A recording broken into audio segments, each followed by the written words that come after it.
Reforma íntima sem martírio, capítulo 8, arrependimento tardio. Aliás, o esquecimento ocorre apenas durante a vida corpórea. Volvendo à vida espiritual, readquire o espírito a lembrança do passado. O Evangelho segundo o Espiritismo, capítulo 5, item 11. Na Sociedade Parisiense de Estudos Espíritas, recebemos variadas comunicações de almas arrependidas que foram, algumas delas, enfeixadas pelo Sr. Allan Kardec na obra O Céu e o Inferno, sob o título Criminosos Arrependidos. Um incomparável estudo sobre os efeitos do arrependimento depois da desencarnação. O tema arrependimento é muito valorizado entre nós na erraticidade, porque raramente, sob as ilusões da matéria, a alma tem encontrado suficiente coragem para enfrentar a força dos sutis mecanismos de defesa criados pelo orgulho, deixando sempre para amanhã um amanhã incerto. Diga-se de passagem, a análise madura e sincera de suas faltas, o que traria muito alívio, saúde e paz interior. Era manhã no Hospital Esperança. Após os afazeres de rotina, deixamos nossa casa em bairro próximo e rumamos para as atividades do dia. A madrugada havia sido de muito trabalho nas esferas da crosta terrena. Após breve refazimento, nossa tarefa naquele dia, que recomeçava, era visitar a ala específica de espíritas em recuperação, com o drama do arrependimento tardio. Descemos aos pavilhões inferiores do hospital, e chegando à ala para a qual nos destinávamos, fomos passando pelos corredores de maior sofrimento, alas de confinamento, salas de atendimento e monitoramento. Mais adiante, alguns padioleiros com novas internações. No alto de uma porta larga, à semelhança daqueles dos blocos cirúrgicos dos hospitais terrenos, havia uma inscrição que dizia: entrada restrita. Ali se encontravam os pacientes em estágios mentais agudos de arrependimento tardio. Logo nas primeiras acomodações, rente à entrada, deparamos com Maria Severiana. Sua fisionomia não apresentava as mesmas disposições do dia anterior. Cabisbaixa, sua face denotava ter chorado bastante durante a noite. Com todo o cuidado que devemos à dor alheia, aproximamo-nos carinhosamente. Bom dia, Severiana. Bom dia nada. Irmã-se, estou péssima. O que houve, minha amiga? Ontem você encontrava tão disposta. Muito difícil dizer, não sei se posso. Se preferir, conversamos logo mais. Não saia daqui. Preciso de alguém velando comigo. Sou todo arrependimento e perturbação.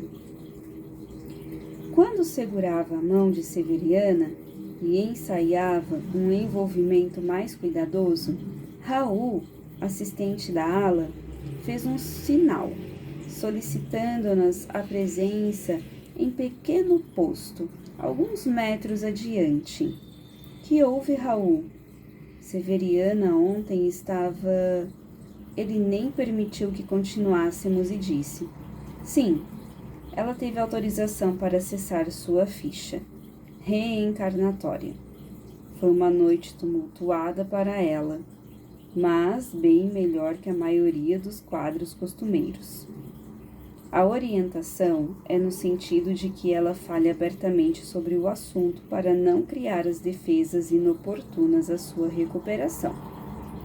Graças a Deus, ela está acentuadamente no clima do arrependimento. Sim, Raul, grata pela informação. Regressamos então ao diálogo com a paciente, conduzindo-o com fins terapêuticos. Amiga querida, gostaríamos de expor seus dramas para nosso aprendizado? Irmã-se, é muito difícil a desilusão. A sensação de perda é enorme e sinto-me envergonhada. Sei que não fui uma mulher cruel, mas joguei fora enormes chances de vencer a mesma e ajudar muitas pessoas. Qual de nós, Severiana, não tem sido exemplar na escola da reencarnação? Sabe, porventura, quantos espíritas chegam em quadros muito mais graves que o seu? Tenho pouca noção, no entanto, sinto-me como a mais derrotada das mulheres espíritas. Isso vai passar brevemente. O clima do arrependimento, embora doloroso a princípio, é a porta de acesso a indispensáveis posturas de reequilíbrio em relação ao futuro. Sem arrependimento, não existe desilusão. E sem desilusão, não podemos contar com a mais vantajosa das esperanças, o desejo de melhora enriquecido pela bênção das expectativas de recomeço. O exercício da desilusão é o antídoto capaz de atenuar os reflexos das enfermidades ou faltas que ainda transportamos para além túmulo. Existe uma frase que considero sempre oportuna para seu poder consolador, a qual gostaria de ler para você. Ela se encontra em O Evangelho segundo o Espiritismo, capítulo 5, item 5, e diz: os sofrimentos que decorrem do pecado são-lhe uma advertência de que procedeu mal. Dão-lhe experiência, fazem-lhe sentir a diferença existe entre o bem e o mal e a necessidade de se melhorar para, de futuro, evitar o que lhe originou uma fonte de amarguras. Eu lhe agradeço, amiga querida. Tenho fé que meu arrependimento será impulso, embora ainda não me sinta com forças suficientes para isso. Por agora, parece que estou presa em mim mesma. Temporariamente será assim. Logo você perceberá que é exatamente o oposto. Digamos que o arrependimento é uma chave que liberta a consciência dos grilhões do orgulho, enquanto peregrinamos no erro sem querer admiti-lo.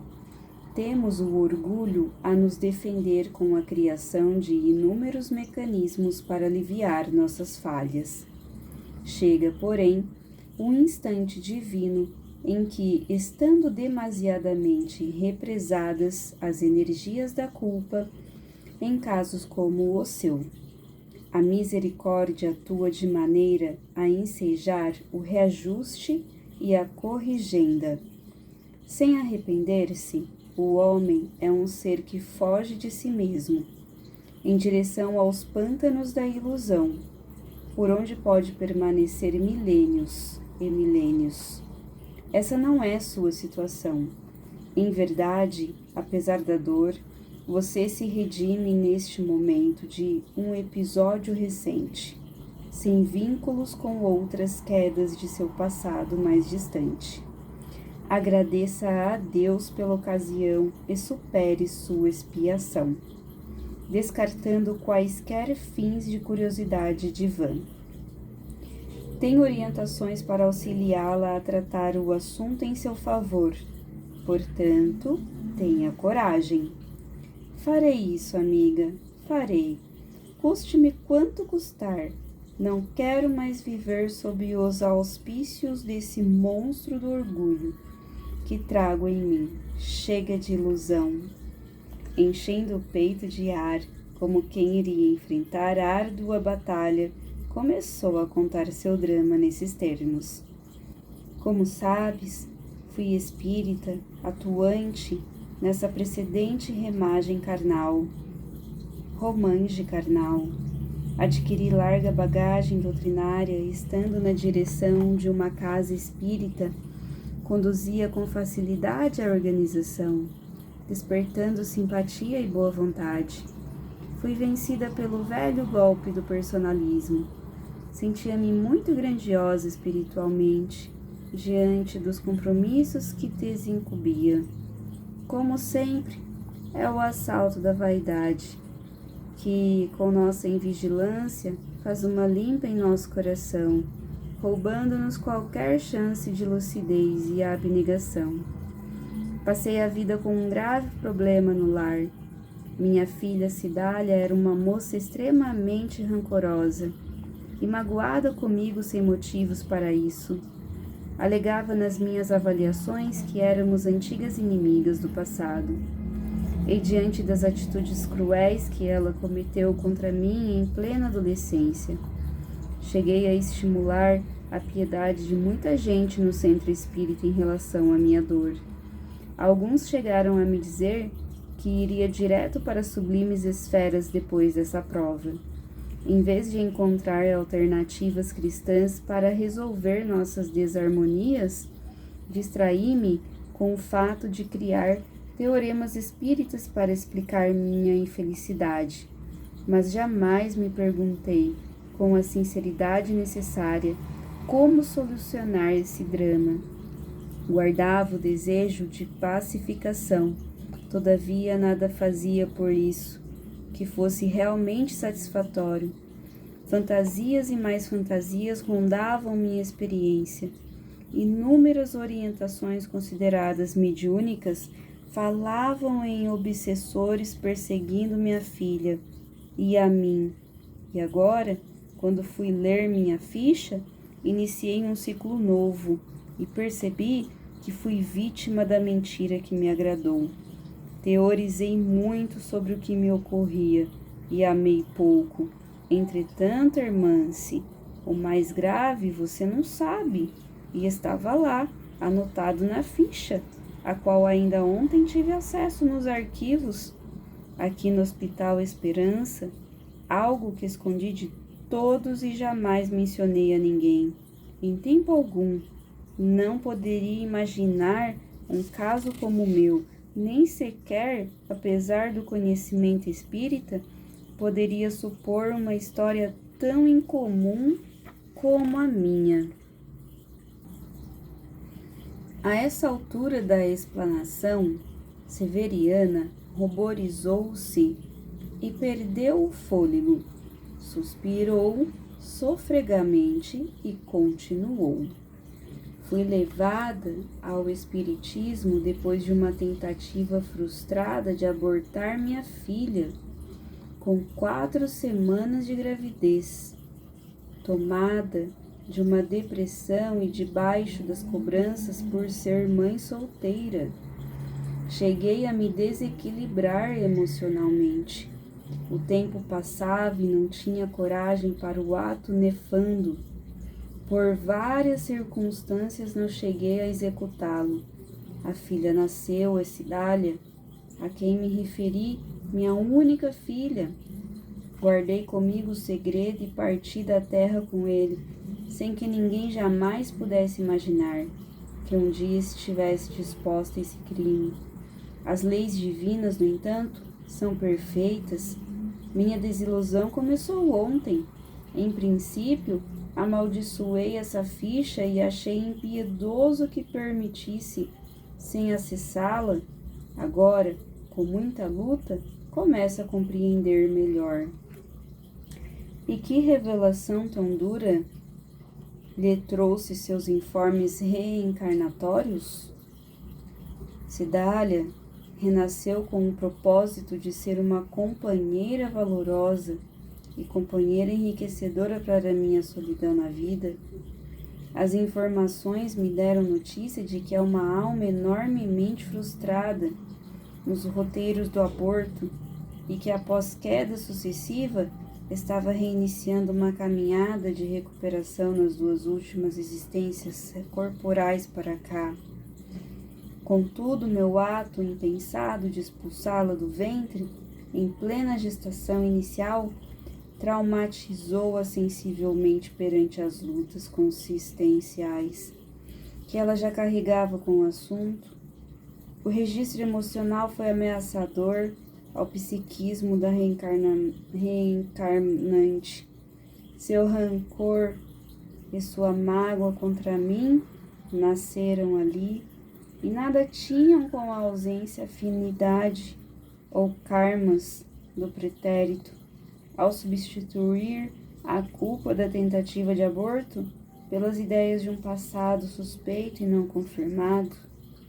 Nada mais fiz que tamponar minhas más intenções. As anotações finais da ficha davam nota de que, se tivesse sido sincera com Cidália e rogado o perdão, desarticularia em seu campo psíquico o mecanismo defensivo próprio de corações que faliram nos despenhadeiros do repugnante infanticídio. Ficou aqui nas minhas amarguras me cobrando severamente. Mas como poderia saber disso, irmã-se? Não supunha que a simples intenção poderia ser tão nociva? Você acha que eu estou sendo muito rigorosa? Claro que sim, Severiana. Contudo, não abdique da oportunidade. É sua chance de refazer os caminhos e futuramente amparar Cidália. De fato, não tinha como saber disso, o que não a isenta da responsabilidade do ato. Faltou-te o alto perdão e o desejo sincero do encontro com suas culpas. Essa tem sido a opção da maioria esmagadora da humanidade. Preferem a fuga a ter de fazer o doloroso encontro com a sombra. Sua experiência poderá ser muito útil aos amigos encarnados. Caso me autorize a contá-la, certamente lhe ampliará um pouco a visão sobre as infinitas possibilidades que a vida apresenta nos roteiros da nossa redenção espiritual. Nem reencarnações passadas, nem obsessões, nem karmas, puramente um episódio aparentemente fortuito da existência que lhe rendeu os frutos amargos dessa hora. Um conjunto de situações reunidas talhando a realidade de cada um. Nada por acaso, nada sem razões explicáveis, enquanto nem sempre conhecidas. Oportunamente, quando estiver melhor, gostaria de lhe narrar alguns detalhes para que a minha queda seja alerta e orientação a outras pessoas. Por agora, peço sua ajuda e a de Deus para que consiga me auto-perdoar. Severiana, hoje você é a mãe caída e frustrada. Entretanto, a vida a convida para se tornar o exemplo para muitas almas. Você tem razão, irmã-se. A ficha, que fichinha dolorosa, exclamou melancólica. Mencionava que, caso tivesse adotado a postura de me perdoar, poderia ter contado a inúmeras criaturas a minha intenção irrefletida, a inconveniência do ato abortista ou o mal que pode causar sua simples intenção, ainda que desconhecendo os detalhes que agora conheço. Poderia falar do que significa em dor para uma mãe trazer na lembrança, diante da excelsitude de uma criança que nasceu de seu ventre, as ideias enfermiças de que um dia teria pensado em roubar-lhe a vida, enfim, Aprendi que a simples intenção nos códigos da eterna justiça, dependendo dos compromissos de cada qual, é quase a mesma coisa que agir. Severiana recuperou-se rapidamente e prepara-se para retornar como neta de Cidália.